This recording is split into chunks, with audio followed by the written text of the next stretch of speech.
Hi friends, I'm going to share with you a rather long essay, but an interesting essay by Luna. I don't know what her last name is, but she's the Vietnamese communist that I've mentioned a couple of times on this channel. And she's very interesting, and this is this particular article is called Why Communists Should Care About Landback and LGBTQ Liberation, Ending White Supremacy, Disability Rights, etc., etc., etc. That's the title of the article. It was from 5 days ago. This is October 7th, 2021.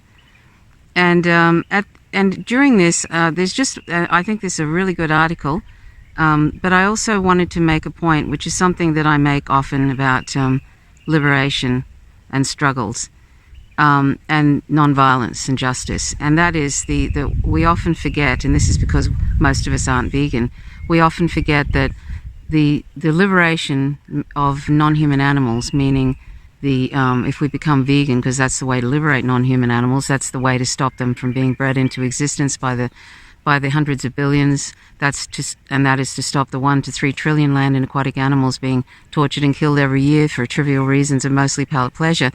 We can control that by refusing to participate in that particular form of exploitation, which is one of the greatest, most violent, most unjust forms of exploitation that exists today. And almost you could pretty much say of all time. That is the greatest injustice ever since our arrival on the planet, what we've been doing to them. So for us to really have true peace and justice on this planet, and as in this article you'll see how Luna relates different forms of discrimination to capitalism, and how unless we address those other forms of discrimination, they're completely linked to capitalism, and that's not going to, we're going to always have difficulties if we do not do that, and it's absolutely essential. And she also mentions right at the end, she's mentioned a few times here in this article, and by the way, I may not have explained this very well, but this is what I gather from this article, that this whole rejection of ID politics as if it's not related to, to the struggle, and as if, the class reductionists are trying to kind of exclude ID politics as if it's not important, when it absolutely is.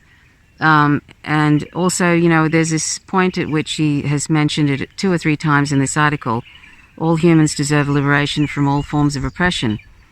Well, that is something that all non-human animals who just happen to be another species, that's their only crime, in quotes, they deserve to be liberated from all forms of oppression as well. Until we recognize that that is part of the struggle to end the violence and the discrimination, the speciesism against non-human animals, that we're never ever going to know peace. We can do all of the above here, all the different things that are suggested in this article. We can address LGBTIQ issues, and we can address, the transphobia and the racism, sexism, etc. But if we don't look at our own participation in the tremendous violence towards the greatest group on the planet, the most invisible group on the planet, then we're never ever going to know peace. So I hope that sooner than later, communists, socialists, etc., recognize this, leftists in general, and then the wider population recognize, and we are starting to recognize, I think, that non-human animal liberation, and that means us becoming vegan and ending our participation in the tremendous violence that we're inflicting on non-human animals for trivial reasons. When we become vegan, that's when that is liberation for others and for ourselves. So I hope that one day I will see this that mentioned, that it's essential that we need to become vegan, and that people don't downplay it or call it a personal choice and all this kind of thing. Everything that we do is a personal choice. We can choose to not participate in racism, not be a fascist, not be this and that. We can refuse to be ableist. We can refuse to be racist. We can refuse to be heterosexist and all that kind of thing. And we can refuse to be speciesist by going vegan. They're all related. They're all faces of the same ignorance, and they all cause violence. And where you have one form, you will have all forms. So please stay tuned while I read this article. I'm sure that Luna wouldn't mind me reading it. I think they want as much exposure to these issues as possible. There's a section about Landback as well. So I hope that you find it interesting, and if you want to find out about that article, find out more, Luna did an analysis of her article just recently. It was yesterday. That was about the 6th of October. So check that out on her channel and on American Johnson's channel, which is called Non-Compete. So thanks for watching, and stay tuned. Anytime I talk about secondary contradictions of class society, Landback and Indigenous liberation, dismantling patriarchy, trans rights, dismantling whiteness, etc., I hear the same objections over and over again. These objections tend to stem from one of three core problems. 1. A misunderstanding of scientific socialism, the philosophy of Karl Marx and Friedrich Engels, based on the methodology and worldview of dialectical materialism. 2. A misunderstanding of whatever liberation movements and ideologies exists. To address the secondary contradiction in question, the LGBTQ+ movement, Landback, Indigenous liberation, anti-racism, etc. 3. Both of the above. So let's try to clear things up and explain how anti-capitalism and other forms of counter-oppression aren't simply compatible with each other. They are dialectically linked with one another, and understanding this linkage is vital for moving the global working class forward toward our goal of a classless, stateless society. First, let's address the three most common responses I receive from socialists when I talk about forms of oppression that aren't capitalism. Objection 1, quote, "These are all distractions. You are dividing the working class. Ignore this ID poll and focus on class," end quote. First, any discussion of identity is identity politics. There are many versions of ID poll. I will be the first to admit that liberal ID poll is harmful, not just to our communist movement, but also to the people who are being negatively impacted by such forms of oppression. Liberal identity politics tend to reduce and essentialize issues of identity to metaphysically static and isolated categories. These metaphysically distinct categories of human beings are then pitted against each other to compete with each other for resources and attention, quote, "within the system," end quote, through the phenomenon of, quote, "oppression Olympics," end quote. Of course, all of this competitive theater between ostensibly divided groups never acknowledges the role capitalism plays both in reinforcing and being reinforced by all these other forms of oppression. I would also like to note that insisting that we never discuss identity politics is, in itself, another form of identity politics, just as I'm sure any communist would agree, insisting that we never discuss or address class is a form of class politics. Erasing and suppressing discussion of identity-related forms of oppression is itself a form of identity politics. So given that no matter what, we will be engaging in identity politics, we as communists must find a form of identity politics which best suits our revolutionary morality and goals. We must also understand the history of different forms of identity, oppression, and capitalism. Colonialism, for instance, stems from a brutal intersection between race and capitalism. Slavery was also an important vector of intersection between capitalism and race.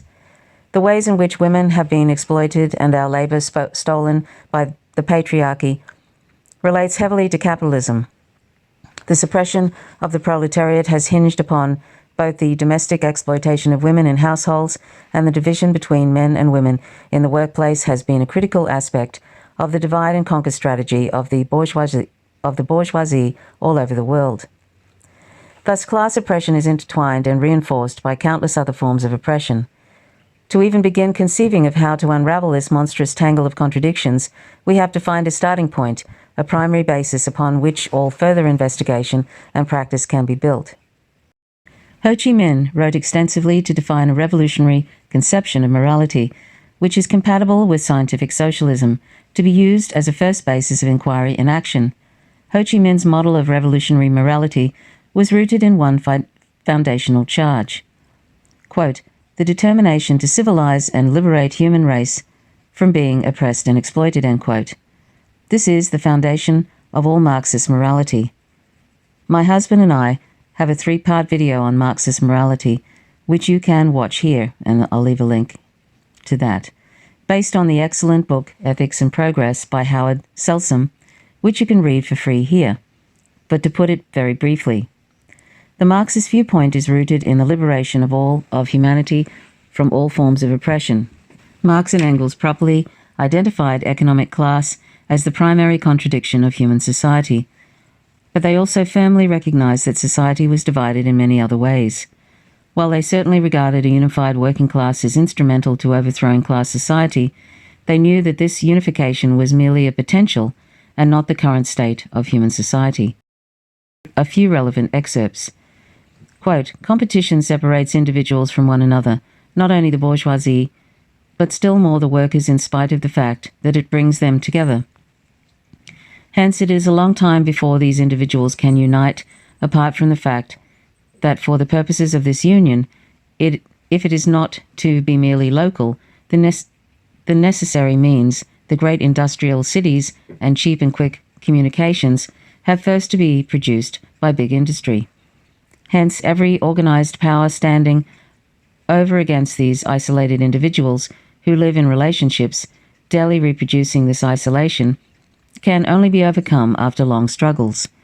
To demand the opposite could be tantamount to demanding the competition should not exist in this definite epoch of history, or that the individual should banish from their minds relationships over which, in their isolation, they have no control, end quote. The German Ideology by Karl Marx. In other words, the working class is defined by a complex set of internal and external dialectical relationships with other forms and manifestations of oppression. Marx wanted to see the contradictions which divided the working class negated, but he also realized that such negation could only come from long and arduous struggle in the material world. It would be absurd to simply pretend as if the working class were already united, when in material reality it is very clearly fractured and divided.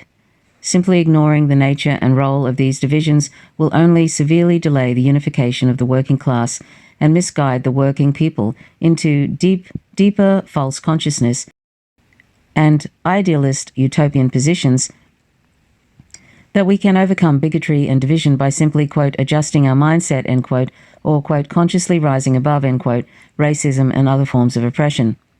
I say that these positions are utopian because they represent a worldview that fixates on purely abstract ideas that simply present a vision and a distant goal of an ethically just society, detached from material conditions and realities.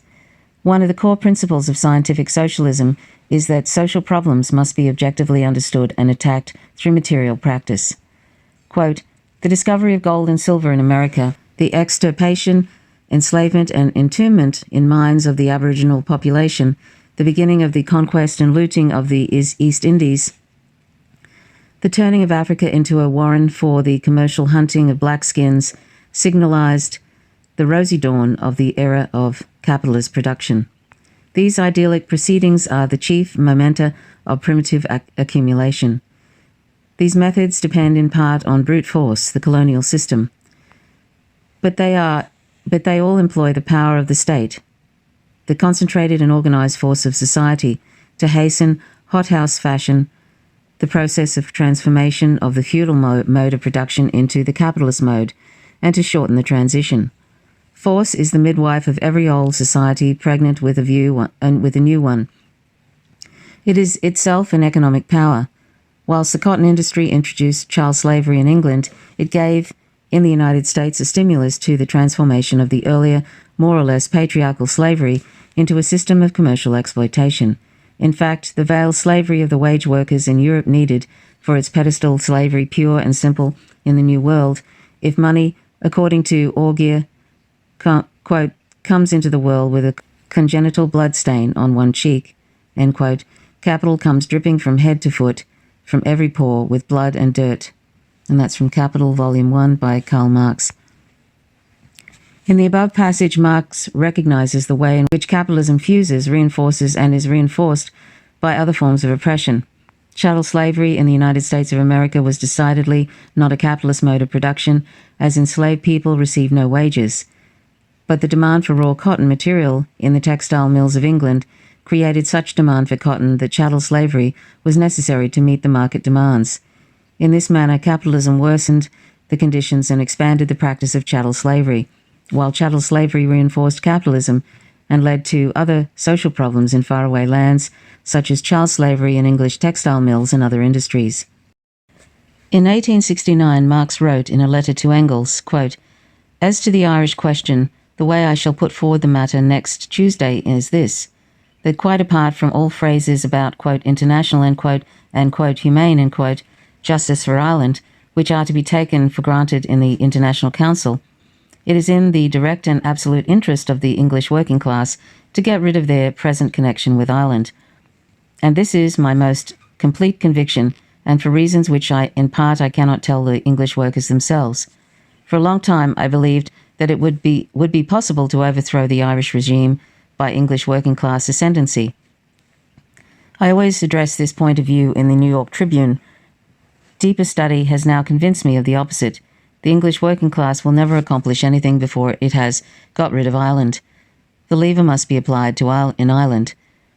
That is why the Irish question is so important for the social movement in general," end quote. Clearly, Marx was very aware that the colonisation of Ireland was harmful to both Irish workers and to English workers as well, and that before there could be any hope of dismantling capitalism in England, the colonial subjugation of the nation of Ireland had to first be negated. Ireland had to be decolonised. Ireland needed autonomy, self-determination, and to have their land restored. Otherwise, English workers would, in Marx's own words, and with Marx's own emphasis, quote, never accomplish anything, end quote. This blows away the argument commonly held by class reductionists that Marx believed that, quote, we need to overthrow capitalism before we can address other forms of oppression, end quote. Marx very clearly believed that the secondary contradiction of the colonisation of Ireland needed to be addressed before capitalism could be tackled in both Ireland and the UK. Positions like these are extremely common in the works of Marx and Engels and have been expanded on and developed by countless Marxists since. Marxist revolutionaries have been aware of and seeking to understand the dialectical relations between capitalism and other forms of oppression going back to the beginning, because Marxism is a project of liberating all human beings from all forms of oppression. Which brings us back to Ho Chi Minh's revolutionary morality and the next characteristic which Ho Chi Minh ascribes to this morality. Revolutionists must, quote, clearly understand good things and bad things, end quote. Uncle Ho taught that it's important to understand the difference between right and wrong. Going back to the foundations of Ho Chi Minh's revolutionary morality, quote, good, end quote, is defined as that which furthers the cause of the liberation of all humanity from all forms of oppression, while, quote, bad is defined as that which hinders the cause of the liberation of all humanity from all forms of oppression. In Marxist morality, good actions and bad actions are defined by the material conditions. Bourgeois moralists often ponder whether, quote, the ends justify the means, end quote, and try to construct metaphysical branches of moral categories to try to determine universal answers to moral quandaries. But revolutionary morality instead asks the question, quote, do the material conditions justify the means, end quote. Focusing on the ends makes no sense from a scientific socialist point of view for two reasons. One, we have no way of knowing what, quote, the ends, end quote, will be. Quote, the ends, end quote, might have foreseen consequences or may manifest in unexpected ways. Two, quote, ends, end quote, means, end quote, have a dialectical nature. Whatever, quote, ends, end quote, result from any action become the material conditions for future, quote, means, end quote. The material conditions we exist in now are the ends of countless prior struggles and human activities. Therefore, when contemplating the moral question of what we should do, we should not focus on the ends and that other hypotheticals, but on the material conditions which exist in the time and place we currently occupy. We must have a vision for what we hope to accomplish with our actions, yes, but this must be a concrete vision which is grounded in our material reality, with a material sense of how we can get from where we are to where we want to go. This becomes particularly relevant because utopian class reductionists like to try to throw monkey wrenches into liberation discourse by asking inane questions like, quote, how are you going to give all the land back to indigenous people? What do you want? To kick all the white people out of the USA? End quote. Quote, you can't completely abolish whiteness. That will never happen. It's an unrealistic goal, end quote. Quote, it will take decades to fully liberate LGBTQ plus people. We don't have that long.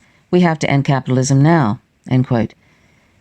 These kind of idealist distractions which focus on hypothetical, quote, end states, end quote, instead of the current material conditions, ongoing struggles, and the existing dialectical relations between capitalism and other forms of oppression, distract from the real material conditions. Skipping ahead to matters of the endgame forces oppressed people to engage in drawn-out hypothetical discourse about how we might completely eradicate this or that form of oppression, instead of focusing on what can be done right now to weaken these secondary contradictions and, by extension, capitalism. We are expected to drop everything and focus on answers to hypothetical questions we can't possibly know because the material conditions just haven't developed enough for us to have any basis for discussing endgame strategy. So clearly, distinguishing between good and bad means focusing on what can be done in the here and now to alleviate the suffering and weaken the oppression of all human beings from all forms of oppression. Fixating on irrelevant and distant hypotheticals and couching oppressed people as mere distractions is therefore clearly bad. Focusing on concrete steps which can be taken in the real world, right here, right now, to alleviate the suffering of the people is good. Now let's move on to Ho Chi Minh's next characteristic of revolutionary morality: maintaining political standpoint. A common criticism which utopian class reductionists throw around is that we are, quote, not being Marxist, end quote, in seeking to negate secondary contradictions within the working class. As I've already shown, Marx was very aware that the working class is not yet united and knew that before the capitalist class could be overthrown, it was vital that we negate secondary contradictions which keep the working class divided. In Vietnamese dialectical materialism, the standpoint or viewpoint is the starting point of analysis which determines the direction of thinking from which phenomena and problems are considered. Scientific socialism, the methodological philosophy developed by Marx and Engels, is a series of socio-political economic theories intended to build socialism based on a foundation of science as well as society's material conditions. While it's absolutely true that the economic class antagonisms have developed under capitalism into two and only two classes, the bourgeoisie and the proletariat, it's also undeniable that the working class itself does not exist in monistic unity. It is not a single, invisible entity in its own right. This is obvious for many reasons, but most essentially because nothing in our reality exists as a monolith in monistic unity. Dialectical materialism upholds that everything, phenomenon, and idea in our universe exists as a collection of internal and external relations. The working class therefore exists as an assemblage of internal and external relations. We are defined by our external relation with the capitalist class. Yes, but we are also defined by the internal relations between the real human beings which make up the working class, including all the contradictions of bias, prejudice, social tension, false consciousness, etc. Maintaining our political standpoint means not straying into utopianism, idealism, metaphysical monism, and other standpoints which contradict the core tenets of scientific socialism. Being pious to the people. The word pious here is not a great translation. The word Ho Chi Minh used in the traditional Vietnamese, and I can't pronounce that, which has the traditional meaning of filial piety, treating your parents with unconditional love, Ho Chi Minh co-opted this term, which has strong cultural connotations in Vietnamese society, to define the relationship which the revolutionary must have with the global proletariat. We must give the people our unconditional love, our utmost respect, our willingness to sacrifice and struggle for their well-being, protection, and liberation. One aspect of what we can perhaps refer to as, quote, proletarian piety, end quote, is listening to the people and being receptive to their suffering. One of the key points of victory which enabled the Communist Party of Vietnam to win over the hearts and minds of the Vietnamese was simply listening to them, understanding their struggles, and working to address their suffering directly. When the people were starving under Japanese fascist colonial rule, the Communist Party broke into the imperial storehouses and distributed food to the people. In order to earn the trust and camaraderie of ethnic minorities, Ho Chi Minh went and lived among them for extended periods of time to learn their struggles and work to alleviate their suffering. Ho Chi Minh also identified the ways in which the South Vietnam puppet government was using fascistic, quote, family values, end quote, similar to those espoused by the Third Reich, to subjugate women, divide the working class, and build a sort of fascist utopian moralism similar to what Michael Parenti describes in Black Shirts and Reds. Quote, fascist doctrine stresses monistic values, one people, one rule, one leader. The people are no longer to be concerned with class divisions, but must see themselves as part of a harmonious whole, rich and poor as one, a view that supports the economic status quo by cloaking the ongoing system of class oppression. Fascism's national chauvinism, racism, sexism, and patriarchal values also serve a conservative class interest. Patriarchal ideology was linked to a conservative class ideology that saw all forms of social equality as a threat to hierarchical control and privilege. The patriarchy buttressed the plutocracy. If women get out of line, what will happen to the family? And if the family goes, the entire social structure is threatened. What then will happen to the state and to the dominant class's authority, privileges, and wealth? The fascists were big on what today is called, quote, family values, end quote. The fascist regime of the South Vietnam puppet government and the fascist dictator Ngo Dinh Diem emerged from reactionary elements of bourgeois Vietnamese society, which merged the cultural conservatism of Confucianism and Catholicism with the brutality of fascism to preserve capitalist class relations. This ideology lined up nicely with the goals and political standpoint of Ngo's handlers in the USA, which is why they undemocratically placed him in power to begin with in 1954, shortly after the Geneva Agreement, which officially divided the North and the South on the 17th parallel. Ho Chi Minh wrote and worked extensively to negate these contradictions because he knew that patriarchy and the oppression of women only sought to keep the working class weakened and divided.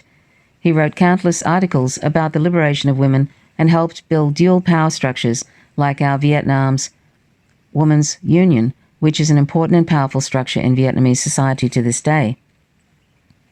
Uncle Ho didn't do any of these things like struggling for women's liberation and living among ethnic minorities to understand their struggles for the sake of, quote, optics, end quote, like the liberal IDPOL ideologists, but out of his piety for the people.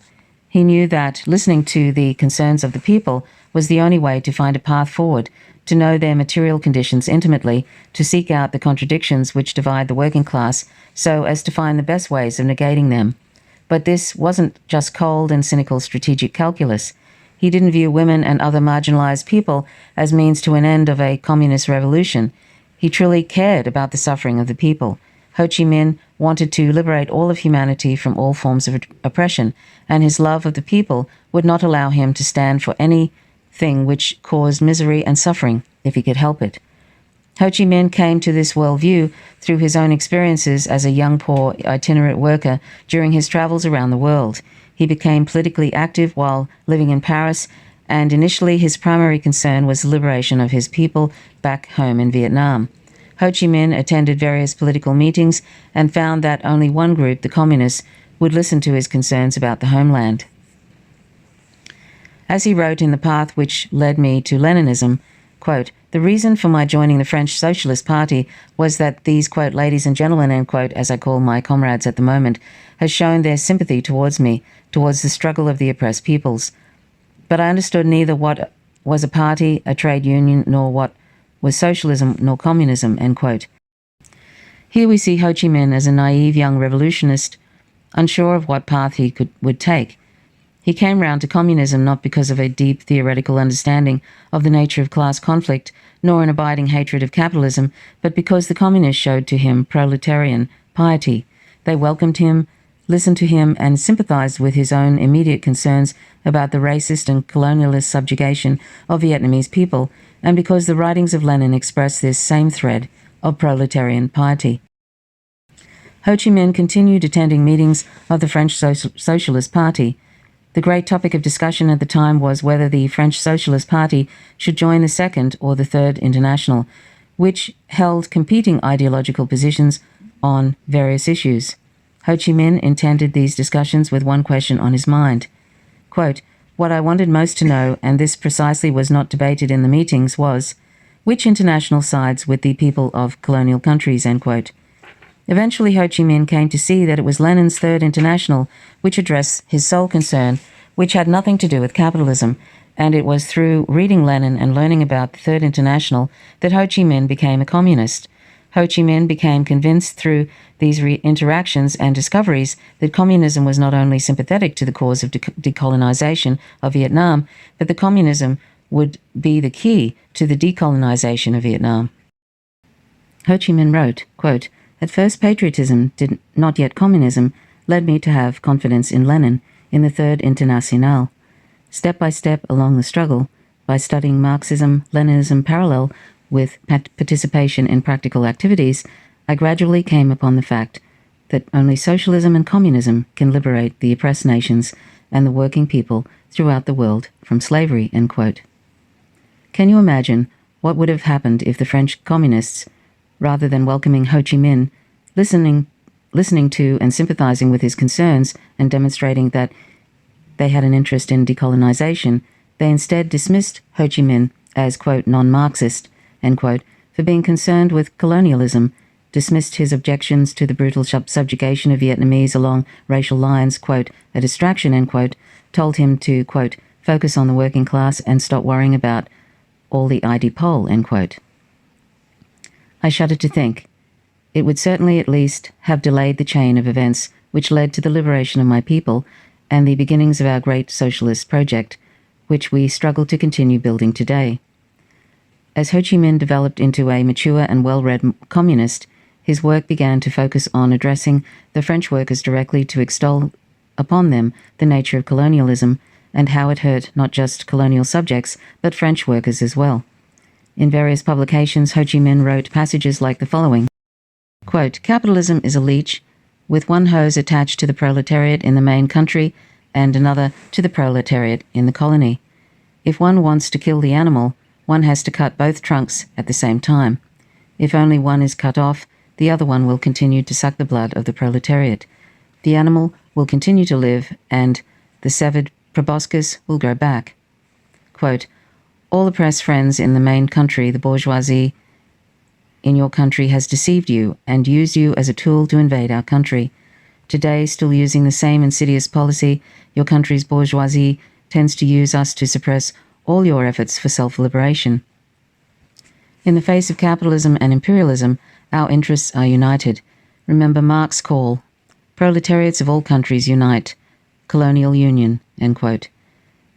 French Colonialism on Trial by Ho Chi Minh. Unfortunately, Ho Chi Minh made little headway with getting the French proletariat to materially fight on behalf of and collaborate with the colonial subjects of Vietnam and other French colonies.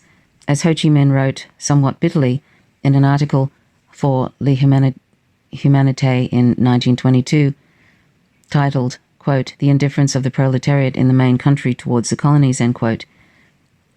Quote, in his thesis on the question of the colonies, Lenin wrote, quote, "The mission of the workers in the main country is to assist the liberation movements of the colonies," end quote. In order to do that, the workers in the main countries need to know exactly what the colonies are and to know what happens in those colonies.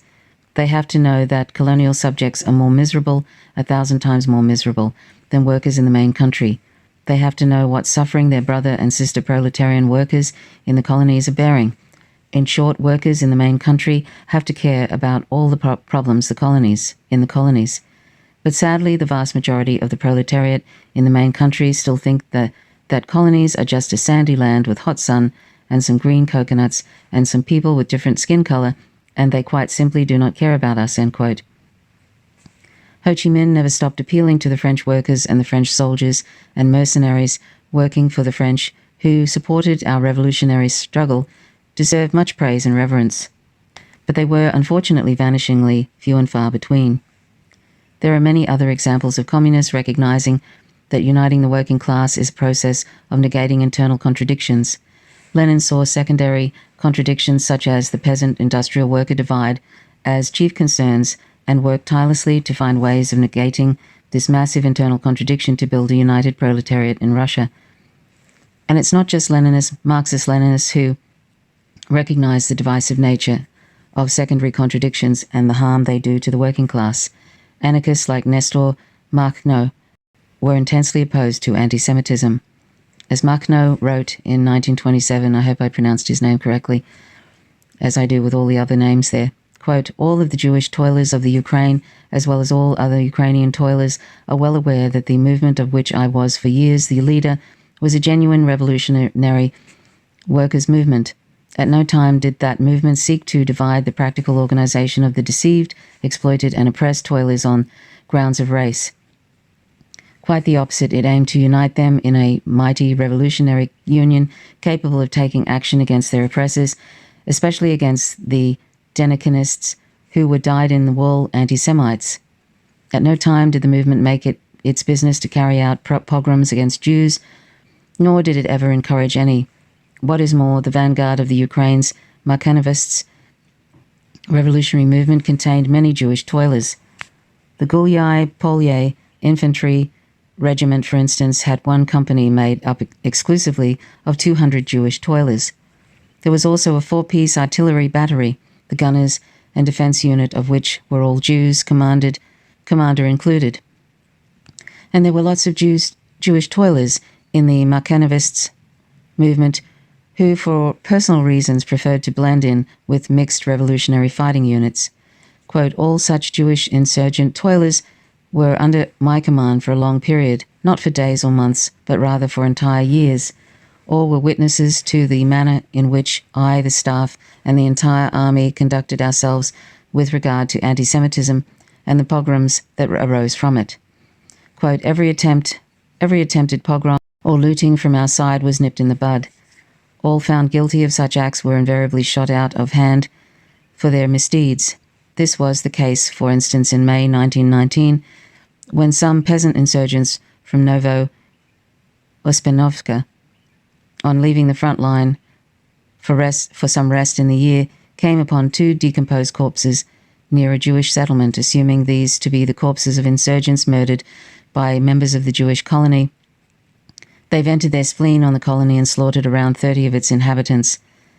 The same day, my staff dispatched a commission of inquiry to the colony.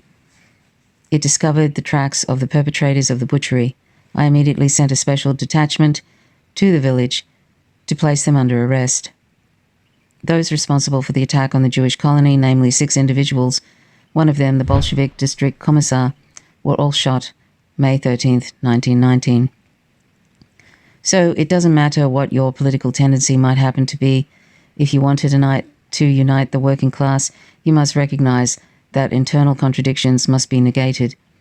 Indeed, the process of uniting the working class is itself the process of negating internal contradictions which divide the working class. We simply can't negate such internal contradictions by ignoring them.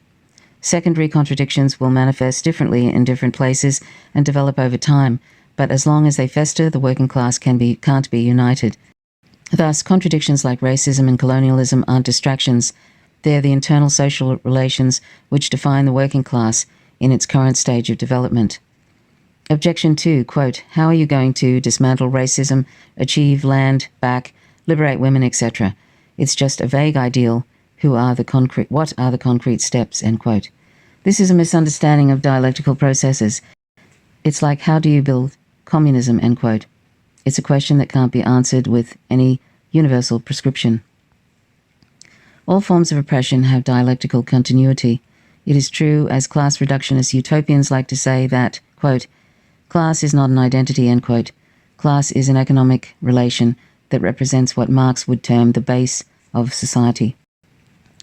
Many other forms of oppression, such as sexism, transphobia, etc., relate more to the, quote, superstructure, end quote, but that doesn't mean they exist in metaphysical isolation from the economic base. Marx knew that the base and superstructure of society have a strong dialectical relationship with each other. That base defines the superstructure, but the superstructure impacts the base. It is clearly evident that capitalism defines the ways in which racism and sexism and other forms of identity oppression manifest within capitalist societies, but it's also quite clear that these forms of identity oppression also impact capitalism itself. Capitalism in the USA has been intertwined since the very beginning with racism, indigenous genocide, and settler colonialism, patriarchy, various other forms of oppression, which both reinforce and are reinforced by capitalism. To claim that any form of social relation that exists internally within the working class is somehow hermetically separated from the working class itself runs counter to the very basis of scientific socialism. The working class is defined by external and internal relations, including internal contradictions. Class is not an identity, but the identities of the working class constitute social relations which compose the working class. To attempt to surgically resect race, gender, disability, and other components of the identities of the real human beings who are real working class in our material reality is a metaphysical act of utopian, non-dialectical metaphysics of the highest order. It is the rejection of reality for an ideal fantasy world in which a working class exists with neither internal relations nor component contradictions. Take whiteness, for example. Whiteness developed dialectically with colonialism and capitalism. The two social formations didn't sprout up independently. They arose and grew and strengthened through mutual impact. This has been fastidiously documented in books like Settlers, The Mythology of White Proletariat from Mayflower to Modern by J. Sakai, and The History of White People by Nell Irvin Painter, and was also documented thoroughly by W.E.B. Du Bois in his seminal work Black Reconstruction, which documents the origins of capitalism and chattel slavery alongside each other in the foundation of the USA. And of course, the dialectical relationship between race and capitalism continues to exist in the USA and around the world today. This relationship has developed and quality shifted throughout modern history, yet the relationship continues. Whiteness reinforces capitalism just as capitalism reinforces whiteness. They feed and strengthen and mutually develop one another. Dismantling capitalism and racism will be a similar dialectical process. Attacking one will weaken the other. So if someone asks, quote, how will you dismantle whiteness, end quote, a big part of the answer is, quote, by weakening capitalism. Just as weakening whiteness will be key to dismantling capitalism. These social forces aren't mutually exclusive. They are deeply dialectically intertwined. Objection 3. Quote, okay, but how do we concretely negate these dialectically related contradictions, end quote? The answer to the question will vary wildly from one time, place to another. This is why you, as a revolutionist, must learn how to think and act. A woman in Vietnam can't tell you what to do where you live. I can only remind you of what Ho Chi Minh suggested: to have proletarian piety, to connect with the people, to maintain a political standpoint, and to struggle for the liberation of all humanity from all forms of oppression. Marx and Engels were never prescriptivists. They never offered rote formulas and precise instructions for how to carry out revolution, what revolution must look like, nor how a post-revolutionist society will definitely exist. As the 1872 preface to the manifesto states, quote, the practical application of the principles will depend, as the manifesto itself states, everywhere and at all times on the historical conditions for the time being existing, and for that reason, no special stress is laid on the revolutionary measures proposed at the end of Section 2. That passage would, in many respects, be very differently worded today. In view of the gigantic strides of modern industry since 1848, and of the accompanying improved and extended organization of the working class, in view of the practical experience gained, first in the February Revolution and then still more in the Paris Commune, where the proletariat for the first time held political power for 2 whole months, this program has in some details been antiquated, end quote. This shows that Marx and Engels realized that the material conditions of the working class developed over time, and thus the nature of the working class developed over time. Since we are dialectically linked to our material conditions, the fundamental contradiction of class remains relatively stable as long as capitalism is the mode of production of human society. But the role of the bourgeoisie and the role of the proletariat shift and develop over time. In the manifesto itself, Marx writes, quote, from the serfs of the Middle Ages sprang the chartered burghers of the earliest towns. From these burgesses, the first elements of the bourgeoisie were developed.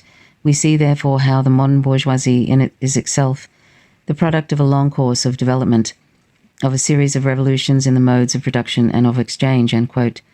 This process of development has never stopped. The bourgeoisie, the proletariat, and the relationship between the two have developed in countless ways throughout Marx and Engels' lives. Why else would they have written in 1872 that certain aspects of the Communist Manifesto were, quote, obsolete, end quote? And they have continued to develop since their deaths. We, the living socialists of today, must identify and understand these developments if we are to have any hope of dismantling the bourgeoisie we face today in its current stage of development. In order to do so, you have to learn to examine the material conditions where you are. Know where you are, know where you want to go, then figure out how to get there through practice. But you must always keep in mind that conditions constantly develop. Capitalism is a process in motion. As you go through the dialectical process of action and observation, practice and theory, you must remember to stop and reassess your own assumptions and positions constantly, lest you find yourself irrelevant and adrift and detached from your fellow workers, mired in material conditions which you do not understand nor even recognize. Whiteness and capitalism today is slightly different from what it will look like tomorrow. Practice and observation and systemic thinking are vital here. This is why we say, quote, listen to the oppressed, end quote. You need to understand the dialectical processes of oppression. You must practice proletarian piety. If you listen to trans people, indigenous people, disabled people, black people, and other marginalized groups which compose the working class, then you will better understand the mutual impacts which all these groups have with one another and with capitalism. Helping the marginalized helps the entire working class. A real victory for trans people, for instance, is a blow against capitalism. I say real victory because both liberals and fascists love to recuperate and weaponize these struggles to further their own ends. Quote, more black female prison guards, end quote, at bourgeois state institutions, for example, is not a victory for black women. It's a victory for the bourgeois state. The bourgeoisie, through their liberal and fascist agents, will always seek to recuperate revolutionary ideas which challenge capitalism. This is the nature of our struggle. Even socialism itself has been the subject of attempted recuperation by literal billionaires, as this article in National Review clearly shows. Recuperation can only be fought by supporting marginalized people in their struggles to alleviate the various forms of oppression which they faced in capitalist society. Imagine that we can simply will these secondary contradictions away through having the proper mindset is idealistic utopianism. It is, again, a form of utopian monism that imagines the working class as something it is not, by imagining that we can overcome objective social contradictions simply by pretending they don't exist. Let us turn now to a case study, the rabid objection many utopian class reductionists have to the concept of, quote, Landback, or indigenous liberation. A dialectical materialist analysis of Landback. I have seen countless self-described communists display a spectrum of understanding ranging from honest ignorance to aggressively reactionary bigotry and chauvinism pertaining to the philosophy of Landback, which is rooted in addressing the systemic effects which land theft and genocide have had on indigenous people around the world. Some people seem to have objections to the term, quote, Landback, end quote, itself, calling it a bourgeois construction, end quote, which seeks to, quote, restore private land ownership, end quote, to indigenous people. This is a gross misunderstanding of indigenous conceptions of the relationships between humans and land. So let me give you a brief overview of indigenous land philosophy. First, let us recognize that the indigenous people of the world are not a monolith. I can't speak for all indigenous people, nor could any indigenous individual.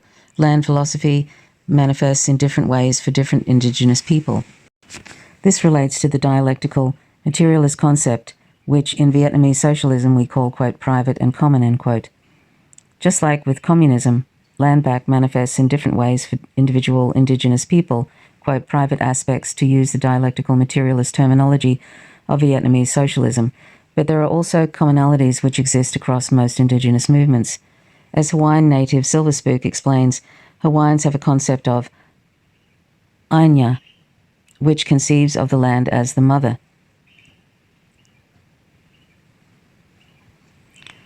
Silver Spook explains that Ainya means balance ecology of Mother Earth with the, quote, thriving of the people, end quote.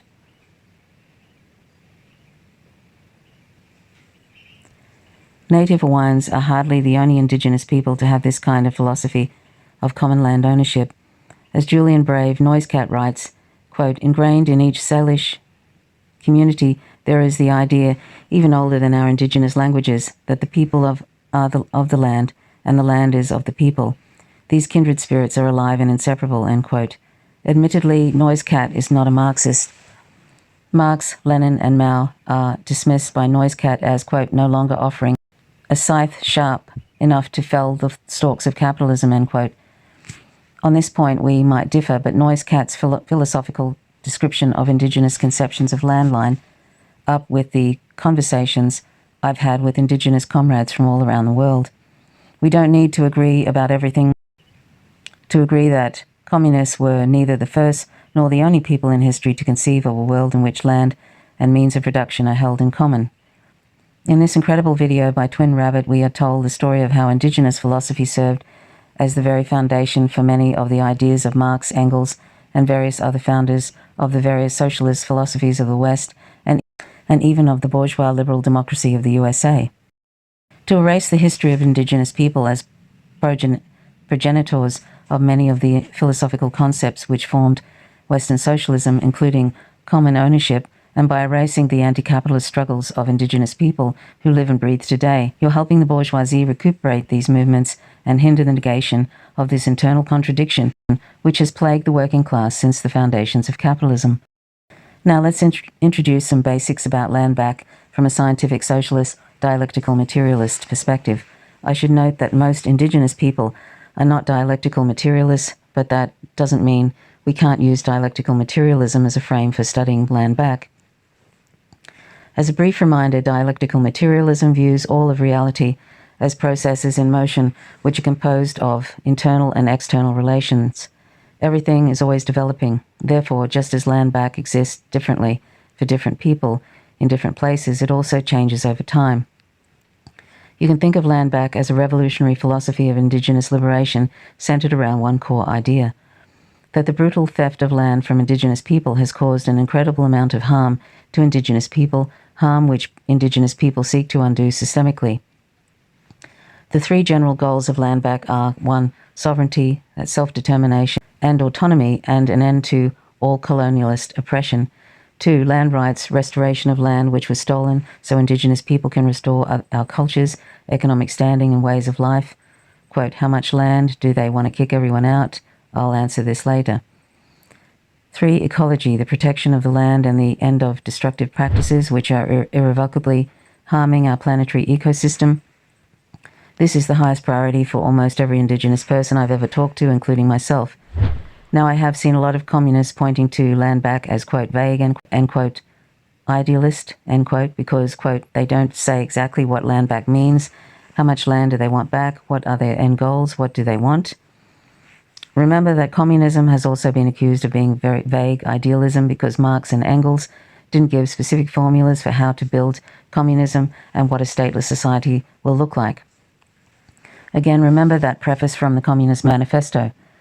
Quote, the practice application of the principles will depend, as the manifesto itself states, everywhere and at all times on the historical conditioning for the time being existing, end quote. This lack of prescriptiveness and universal instructions on how to build communism and speculation about hypothetical communist societies of the future is very much a design, as Engels explains in Socialism, Utopian and Scientific. Quote, hence, from this nothing could come but a kind of eclectic average socialism which, as a matter of fact, has up to the present time dominated the minds of most of the socialist workers in France and England. Hence, a mind mash allowing of the most manifold shades of opinion. A mishmash of such critical statements, economic theories, pictures of future society by the founders of different sects, as excite a minimum of opposition, a mishmash which is the most easily brewed, the more definite sharp edges of the individual constituents are rubbed down in the stream of debate like rounded pebbles in a brook. Quote, to make a science of socialism, it has to be placed upon a real basis, end quote. This is a scathing attack against idealist utopian socialism. The, quote, real basis, end quote, Engels refers to constitute the material conditions which vary from one time and place to another. So just as the steps needed to build towards communism will be different from one locality to another and will change over time, Landback and its immediate agenda will vary from one locality to another and will change over time. Landback, like all things, will develop in stages. In some places, like in my home country, Vietnam, it has developed more fully. In most places, there is a very long way to go. In all cases, speculating on the end stages right now would constitute the idle hypothesizing of fruitless utopianism. Most Indigenous people are focused on immediate problems and emergencies which are plentiful in colonized society.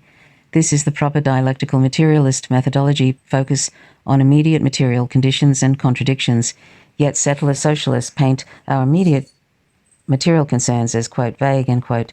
To push back against these accusations of, quote, vagueness, end quote, let me discuss Landback concretely from my own Indigenous experience. So here is a Landback viewpoint analysis of Vietnam using dialectical materialist analysis. Landback in Vietnam. Though I can't speak for other Indigenous people, I can speak from the viewpoint of my own culture and my own nation, which has successfully enacted two important stages of our own private Landback project in two ways. First, by wrenching our nation back from French, Japanese, and USA colonizers, and second, by taking it from our internal landed aristocracy. On a personal note, one of my grandfathers was a member of this landed aristocracy who had his land seized from him and distributed to the poor peasants of my home village. My other grandfather was one of those poor peasants who died fighting the USA invaders during the Tet Offensive in 1968. So I have a deep familiarity with the internal contradiction of land relations that existed with my people during the period of socialist struggle. Today, everyone in my village is given a piece of land for free from the government at birth. Even though my wealthy aristocratic grandfather had his vast land seized, he was given back a piece of land commensurate with the rest of the village. When I was born, I was granted 500 square meter rice farm in my home village for free, which I am entitled to all my life. This represents a massive development in relations between the people and the land in my village, but it isn't the end of development. Our Landback movement isn't yet complete in four ways. 1. Because we are a socialist nation making the long and arduous transition towards communism, we still have private ownership of land by capitalists and landlords. Our stated end goal is collective ownership of all land. We are dialectically moving towards that goal. In addition to the land redistribution I have already described, it's also true that corporations and foreign investors can't own land. They can only lease it from the state. 90% of Vietnamese people own their own homes. We are making progress, but we have a long way to go. That said, we have developed significantly from the brutal colonial domination of land enacted by French, Japanese, and US colonial projects. 2. Our sovereignty is threatened by imperialism. This should be obvious to all communists. The USA and other nations try to bully, sabotage, and manipulate our sovereignty and exploit us at every turn. They want their colony back. We must resist such restoration of colonialism at all costs. 3. There is still disparity between different communities of Vietnamese people. Disparities for ethnic minorities and even for some groups of kin people, our ethnic majority, who choose to live traditional ways of life like in fishing villages and isolated mountain towns and craft villages. Again, we are making rapid progress, but have a long way to go. We now have a higher percentage of ethnic minorities in our National Assembly than in general population, and utilities and services are being extended everywhere very quickly. Wealth disparity is diminishing. But until such disparity is fully dealt with and all Vietnamese enjoy full equality, the stateless class of society we seek to build through communism, our Landback project shall remain an incomplete work in progress. 4. Ecology. This is where we have the longest way to go and the most commonality with all other people on Earth. Obviously, the entire planet's ecology is in danger now due to climate change. Vietnam certainly contributes to climate change. Once again, our society is invested in working on this. We have made progress and we have concrete goals. But obviously this needs to be an immediate concern for the Vietnamese people from a Landback perspective, and we need to act quickly before time runs out. Okay, so that's an overview of Landback in Vietnam. Based on this, I hope that you can now come to understand in dialectical materialist terms the struggles of Indigenous people in our local area and how they dialectically interact with your own struggles against capitalism. what Landback should mean to you. If you are worried that Landback means that Indigenous people will, quote, kick you out, end quote, and you'll become homeless or any other such nonsense, I would caution you against absurd idealist alarmism. Indigenous victims of colonization do not even have the power to do this almost anywhere in the world, and we don't want to treat settlers the way you treated us. We simply want self-determination, which is a fundamental principle of Marxism, Leninism, anarchism, and pretty much every other strain of socialism which exists in the West. If you are in favor of self-determination for the settler proletariat, but not for the Indigenous people, I would ask you to interrogate this aspect of your ideology deeply. Indigenous people are focused on our immediate problems and alleviating our own suffering, not kicking you out of your landlord's house. Connect with local Indigenous people in your area and ask them what problems they face. As a settler, it's 100% on you to investigate and understand, then work towards Landback. Just talk to us. We are human beings after all, and you'll get a much better picture of our conditions, needs, and goals. How to engage in Landback struggle. I will end with some brief advice for how to participate in Indigenous liberation and Landback struggle. These guidelines can be extrapolated for any other form of social liberation, the liberation of trans people, disabled people, etc. As all such struggles are rooted in the revolutionary moral principle that all human beings deserve liberation from all forms of oppression. Step 1 would be to identify whose land you currently occupy. This website has a great global map. Just acknowledging that you occupy stolen land and knowing who it is stolen from will ground you and give you a starting point for further investigation. Come to learn more about the human beings whose genocide you personally benefit from, even if indirectly. It's very possible those people now live very far away or have even been completely wiped out, but if they are still out there somewhere, it could be good to see what struggles they face and support them however you can, financially, by volunteering, even just by signal boosting to your fellow settlers on social media. Identify other Indigenous folks in your area and Indigenous rights groups. Some Indigenous rights groups are more radical, others are liberal, or even completely recuperated by the bourgeoisie. It can get complicated, and it's not really my place to make decisions or offer opinions about specific groups. Just listen to various Indigenous folks and try to get a feel for the different agendas and orgs that exist out there.